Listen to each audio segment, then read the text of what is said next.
Hi friends, welcome to my style cooking channel. இன்றைக்கி நம்ம செய்ய போகிற ரெசிபி டேஸ்டியான முட்டை கிரேவி எப்படி செய்கிறதுன்னு பார்க்கலாம். இந்த முட்டை கிரேவியை சூடான சாதத்து கூட அதுக்கப்புறம் சப்பாத்தி, இட்லி, தோசைக்குள்ளே வச்சு சாப்பிட்றதுக்கு ரொம்பவே நல்லாயிருக்கும்.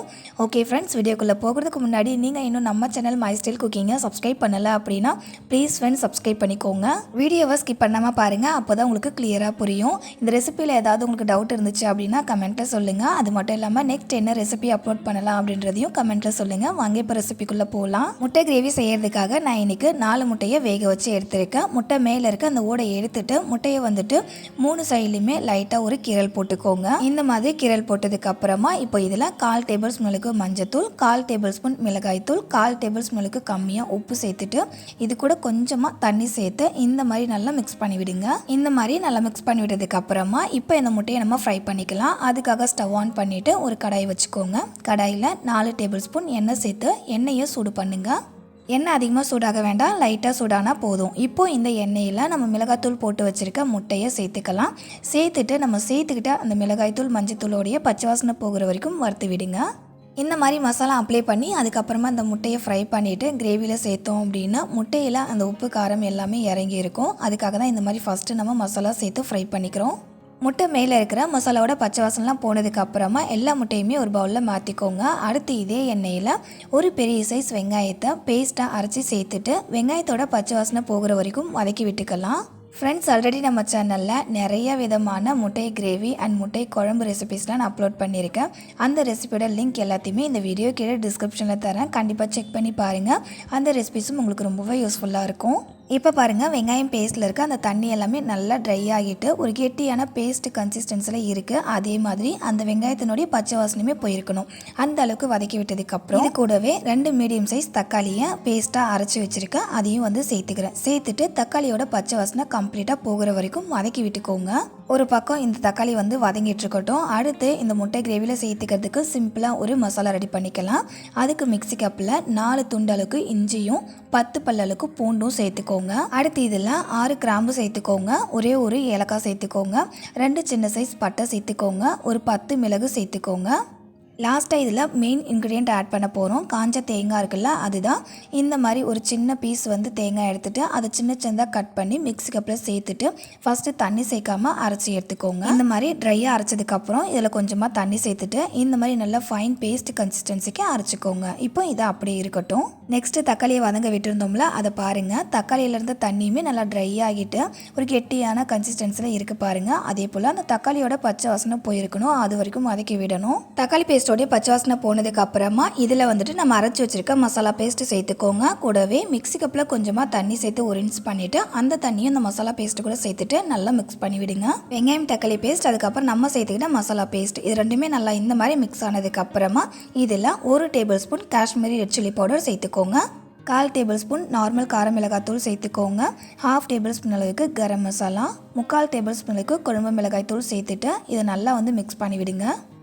வெங்காயம் தக்காளி பேஸ்ட், அதுக்கப்புறம் நம்ம சேர்த்துக்கிட்ட மசாலா கூட இப்போ நம்ம சேர்த்துக்கிட்ட மசாலா எல்லாமே நல்லா மிக்ஸ் ஆகணும். அந்த அளவுக்கு இந்த மாதிரி நல்லா மிக்ஸ் பண்ணி விட்டுருங்க.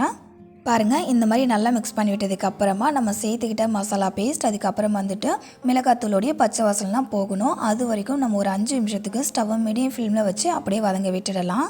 5 நிமிஷம் வதங்க விட்டதுக்கு அப்புறம் பாருங்கள், அந்த மசாலாவுடைய பச்சை வாசனை அண்ட் மிளகாத்தூளுடைய பச்சை வாசனை எல்லாமே கம்ப்ளீட்டாக போயிட்டு நல்ல ஒரு மணமாக இருக்கும். இப்போ இதில் வந்துட்டு நம்ம தண்ணி சேர்த்துக்கலாம். மொத்தமாக அந்த கிரேவிக்கு 1/2 லிட்டர் அளவுக்கு தண்ணி சேர்த்துக்கோங்க. முதல்ல கொஞ்சமாக தண்ணி சேர்த்துட்டு அந்த மசாலா எல்லாத்தையுமே தண்ணியில் ஃபஸ்ட்டு நல்லா வந்து கரைச்சி விட்டுக்கோங்க. இந்த மாதிரி நல்லா கரைச்சி விட்டதுக்கு அப்புறமா மீதி தண்ணியும் சேர்த்துக்கலாம். மொத்தமாக 1/2 லிட்டர் அளவுக்கு தண்ணி சேர்த்துக்கோங்க, கரெக்டாக இருக்கும். டோட்டலாக எல்லா தண்ணியுமே சேர்த்ததுக்கு அப்புறமா நல்லா ஒரு டைம் மிக்ஸ் பண்ணி விடுங்க. மிக்ஸ் பண்ணி விட்டதுக்கப்புறம் இந்த கிரேவியோட கன்சிஸ்டன்சி பார்த்தீங்கன்னா கொஞ்சம் லைட்டாக தண்ணியாக இருக்கணும். பாருங்கள், இந்த மாதிரி கொஞ்சம் தண்ணியான கன்சிஸ்டன்சியில் இருந்துச்சு அப்படின்னா தான் கிரேவி கொதிச்சு வரும்போது கரெக்டாக அந்த கிரேவி கன்சிஸ்டன்சிக்கு இருக்கும். அடுத்து 1/2 டேபிள் ஸ்பூன் உப்பு சேர்த்துக்கோங்க. உப்பு சேர்த்து நல்லா மிக்ஸ் பண்ணி விடுங்க. உப்பு உங்களுடைய டேஸ்ட்டுக்கு தகுந்தப்பல நீங்கள் கிரேவியில் உப்பு சேர்த்துக்கலாம்.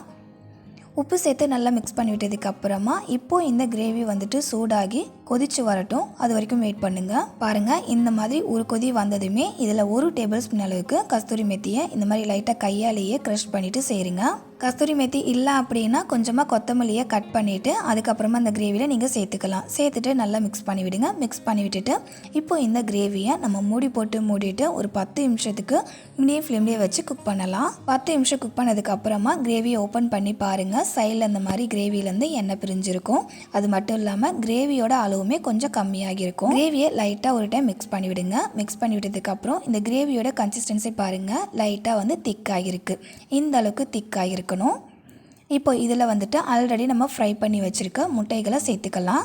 கிரேவியோட கன்சிஸ்டன்சி பர்ஃபெக்டாக வரணும் அப்படின்னா நான் சொல்கிற அளவுகளே நான் சொல்கிற போலவே செஞ்சு பாருங்கள்.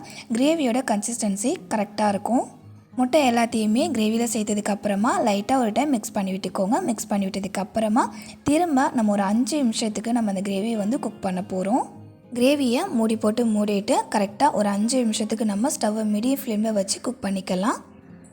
5 நிமிஷம் குக் பண்ணதுக்கு அப்புறமா ஓப்பன் பண்ணி பாருங்களேன், அந்த கிரேவியோட வாசனையே அவ்வளோ சூப்பராக இருக்கும். அவ்வளோதாங்க, நம்மளுடைய டேஸ்டியான சிம்பிளான ஒரு முட்டை கிரேவி சூப்பராக ரெடி ஆகிடுச்சு. பார்க்கும்போதே நல்ல கலர்ஃபுல்லாக செம்ம டெம்டிங்காக இருக்குல்ல. இந்த மாதிரி ஒரு முட்டை கிரேவி வச்சு அது கூட வந்து சப்பாத்தியோ இட்லியோ தோசையோ சாதமோ வச்சு சாப்பிடுங்க. வேறு லெவலில் இருக்கும் டேஸ்ட்டு. கிரேவியோட கன்சிஸ்டன்சியுமே பார்க்கும்போது உங்களுக்கு தெரியும் எவ்வளோ பக்காவாக வந்திருக்கு அப்படின்னு. கண்டிப்பாக இந்த முட்டை கிரேவியை நீங்களும் செஞ்சு பாருங்களேன், உங்களுக்கும் பிடிக்கும், உங்கள் வீட்டில் இருக்கிறவங்களும் கேட்டு வாங்கி சாப்பிடுவாங்க. அந்த அளவுக்கு செம்ம டேஸ்டியாக இருக்கும். ஓகே ஃப்ரெண்ட்ஸ், இன்றைக்கி உங்க கூட ஷேர் பண்ணிக்கிட்டேன் இந்த டேஸ்டியான அண்ட் டிஃப்ரெண்ட்டான முட்டை கிரேவி உங்களுக்கு ரொம்பவே பிடிச்சிருக்குன்னு நம்புகிறேன். பிடிச்சிருந்துன்னா இந்த வீடியோக்கு மறக்காமல் ஒரு சின்ன லைக் கொடுத்துருங்க. அப்படியே உங்களுடைய ரிலேட்டிவ்ஸ் தெரிஞ்சுங்க ஃப்ரெண்ட்ஸ் எல்லாருக்குமே ஷேர் பண்ணிக்கோங்க. தென் ஒரு சூப்பரான அண்ட் டேஸ்டியான ரெசிபியோட நாளைக்கு மதியம் 3 மணிக்கு மீட் பண்ணலாம் ஃப்ரெண்ட்ஸ். தேங்க்ஸ் ஃபார் வாட்சிங். பாய். முக்கியமாக அடுத்து என்ன ரெசிபி உங்களுக்கு வேணும் அப்படின்றத மறக்காமல் கமெண்ட்டில் சொல்கிறீங்க.